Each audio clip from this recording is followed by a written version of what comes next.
যে বারুইপুরে যে টোটো চালককে নৃশংসভাবে যেভাবে খুন করার চেষ্টা করা হয়েছিল, সেই আক্রান্ত পরিবারের পাশে দাঁড়াতে এই মুহূর্তে নওশাদ সিদ্দিকী, ইমতিয়াজ আহমেদ মোল্লা।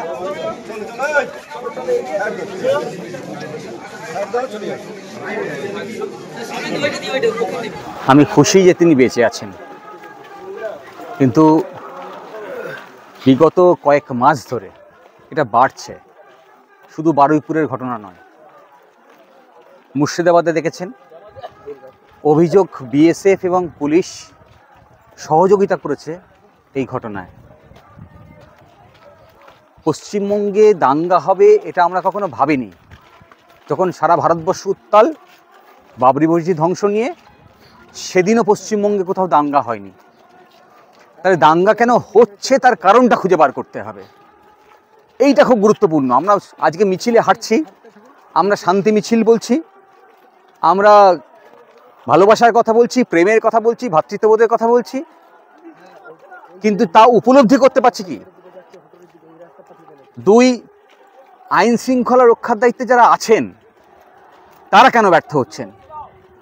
আমাদের বিগত দিনের অভিজ্ঞতা হচ্ছে যে যারা আইন শৃঙ্খলা রক্ষার দায়িত্বে, তারা আইনের পরিধির মধ্যে থেকে আইনের বিধি মেনে এই শৃঙ্খলা রক্ষা না করে আসলে কারো কারো নির্দেশে চলছে। আসলে সেই কারণে দাঙ্গা হচ্ছে না তো। আমার কাছে যদি বলেন কারণ কি, আমি কারণ খুঁজে বার করেছি। আমার মনে হয়েছে যে মানুষের দৈনন্দিন জীবনের যা প্রয়োজনীয়তা, রোজকার খাবার, শিক্ষা, স্বাস্থ্য, 100 দিনের কাজ, রেশন, যা মানুষের প্রতিনিয়ত প্রয়োজন হয়, সেই প্রয়োজনীয়তা মেটানোর ক্ষমতা বা ইচ্ছা যে স্টেট চালাচ্ছে তাদের নেই। তাহলে মানুষের যে প্রয়োজনীয়তা, সেই প্রয়োজনীয়তা যদি আমি না মেটাতে পারি, তাহলে মানুষের মধ্যে ক্ষোভ তৈরি হবে। আর এই ক্ষোভকে প্রশমনের সহজ উপায় হচ্ছে বিভেদ তৈরি করো। কোথাও গিয়ে আমার মনে হচ্ছে যে এই যে বিভাজনের রাজনীতি, এই যে হিন্দু মুসলিমকে পেটাচ্ছে, মুসলিম হিন্দুকে পেটাচ্ছে কোথাও কোথাও, এই যে ঘটনা, যে দ্বন্দ্ব তৈরি হচ্ছে সাম্প্রদায়িক, এই সাম্প্রদায়িক দ্বন্দ্বের কারণ আসলে সাম্প্রদায়িক দ্বন্দ্বটাকে ঘটানো হচ্ছে। আমার এই গ্রামে এসেও মনে হয়নি যে এই গ্রামের কোনো হিন্দু ভাই বা কোনো মুসলিম ভাই সেই দ্বন্দ্বের পক্ষে। ফলে যদি এই গ্রামের ওই হিন্দু ভাইটি বা মুসলিম ভাইটি যদি দ্বন্দ্বের পক্ষে না হয়, তারপরেও যদি কেন দ্বন্দ্ব হচ্ছে, তার মানে কেউ একজন ইনস্টিগেট করছে। আপনি দেখেছেন শুভেন্দু অধিকারী দল বদল করেছেন, সঙ্গে সঙ্গে রং বদল করেছেন, মাথায় তিলক লাগিয়ে লাফাচ্ছেন, হ্যাঁ, প্রতিদিন উস্কানি দিচ্ছেন, উস্কানিমূলক কথা বলছেন। তাহলে এই যে উস্কানিমূলক কথা বলছেন, তাহলে রাষ্ট্রের দায়িত্ব কি ছিল? প্রশাসনের যারা দায়িত্বে আছেন তাদের দায়িত্ব কি ছিল? তাকে গ্রেপ্তার করা। ময়ূক রঞ্জন বলে একজন সাংবাদিক, সে বাজে বাজে কথা বলছে ওখানে দাঁড়িয়ে, আমরা অভিযোগ করলাম। আরে এইগুলোকে তো বন্ধ করতে হবে। এই যে উস্কানি দিচ্ছে, এখানে তো বন্ধ করতে হবে। আর এই উস্কানি সাধারণ মানুষের মধ্যে দিচ্ছেন, তাতেও সাধারণ মানুষ উস্কে সেটা নিয়ে দাঙ্গা করছেন আমি মনে করছি না। এইটাকে আরো ইনস্টিগেট করার জন্যে দেখবেন এই যে বলছে যে মন্দিরের গড়ার জন্যে ইট চুরি করেছে, বালি চুরি করেছে। মন্দির গড়ার জন্য যদি টাকা চাওয়া হয় হিন্দু ভাইদের কাছে, মুসলিম ভাইদেরকে এমনিই দিয়ে দেবে, তাহলে ইট চুরি করার দরকার ছিল না। আসলে ইট চুরি করাটাকে একটা উপলক্ষ করা হয়েছে, ইট চুরি করাটাকে উপলক্ষ করা হয়েছে। এই যে ওইখান থেকে ইটটা চুরি করে নিয়ে ওখানে লাগানো এবং ওকে দেখানো, দেখো তোমার ওখান থেকে ইট চুরি করে আমরা মন্দির তৈরি করতে পারি। আসলে এই উস্কানি দেওয়ার একটা রাস্তা খুঁজে নেওয়া হয়েছে। খুব স্বাভাবিক কারণেই যে ব্যবসা করে সে বলবে যে আমার ইটটাকে চুরি করে নিয়ে কেন তুমি করবে, সেটা ঘর করতে পারে মন্দিরের বদলে। তাহলে মন্দিরের বদলে যদি ঘরও করে তাহলেও কিন্তু এই দ্বন্দ্বটা থাকবে, কিন্তু মন্দিরের জন্য চুরি করা হয়েছে, এইটাকে সামনে নিয়ে আসতে হবে। আর এই যে ঘটনাটা ঘটেছে, মূলত পরিবারের দাবি হচ্ছে যারা আসল অপরাধী তারা রাতে করে ঘুরে বেড়াচ্ছে, এখন আতঙ্কে আছে। আসল অপরাধী যদি ধরতে হয় তাই শুভেন্দু অধিকারীকে ধরতে হবে।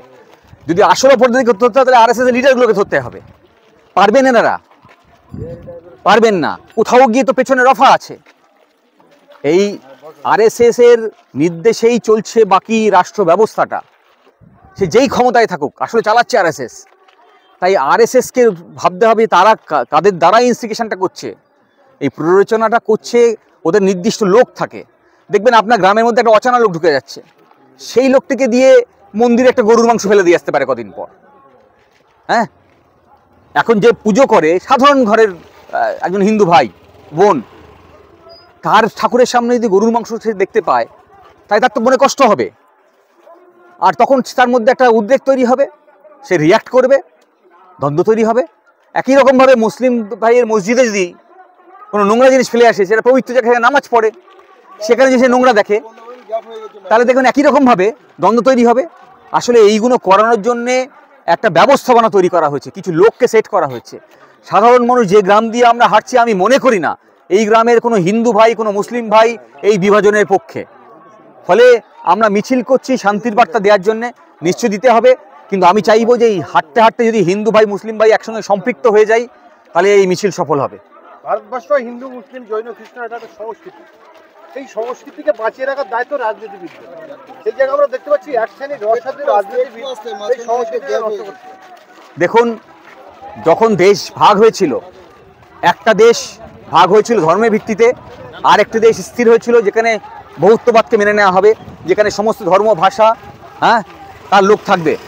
তাহলে সেই দেশ হচ্ছে আমাদের ভারতবর্ষ।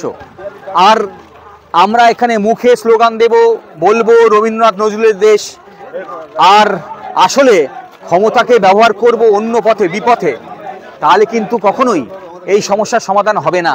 এই সমস্যার সমাধান করতে গেলে আসলে ক্ষমতায় যারা আছেন তাদেরকে স্থির করতে হবে যে না, আমার রাজ্যে আর দাঙ্গা করতে দেব না। যদি আগামীকাল আমার রাজ্যের সরকার মনে করেন যে এই পশ্চিমবঙ্গের একটি প্রান্তেও কোনো দাঙ্গা করতে দেব না, আমি গ্যারেন্টি দিয়ে বলছি আর দাঙ্গা হবে না, আর দাঙ্গা হবে না। কারণ পশ্চিমবঙ্গের একটি মুসলমান ভাইও, একটি হিন্দু ভাইও, একটি খ্রিস্টান ভাই, একটি জৈন ভাই, তারা কেউ সাম্প্রদায়িক দাঙ্গার পক্ষে নয়, তারা প্রত্যেকেই সম্প্রীতির পক্ষে।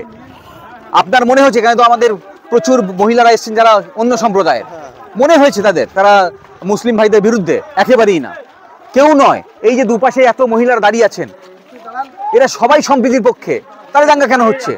আসলে সরকার চাইছে তাই দাঙ্গা হচ্ছে। সরকারকে স্থির করতে হবে, দাঙ্গা করতে দেব না।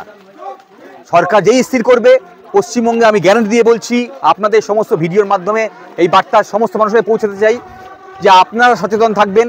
আপনার পাড়ায় কে এই ধরনের ঘটনা ঘটাতে চাইছে, তাকে আপনারা অ্যারেস্ট করুন।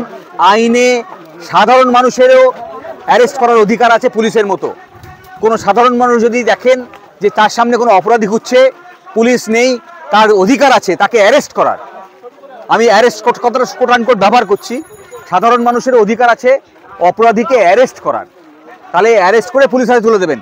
যদি দেখেন যে আপনার পাড়ায় কোনো অপরাধী ঘুরছে যারা এই দাঙ্গার পক্ষে, সাম্প্রদায়িক সম্প্রীতির বিরুদ্ধে, তাহলে তাকে অ্যারেস্ট করুন, প্রশাসনের হাতে তুলে দিন, এবং লক্ষ্য রাখুন প্রশাসন সঠিক বিচারের জন্য তাকে এগিয়ে নিয়ে যাচ্ছে, তাকে ছেড়ে দিচ্ছে না।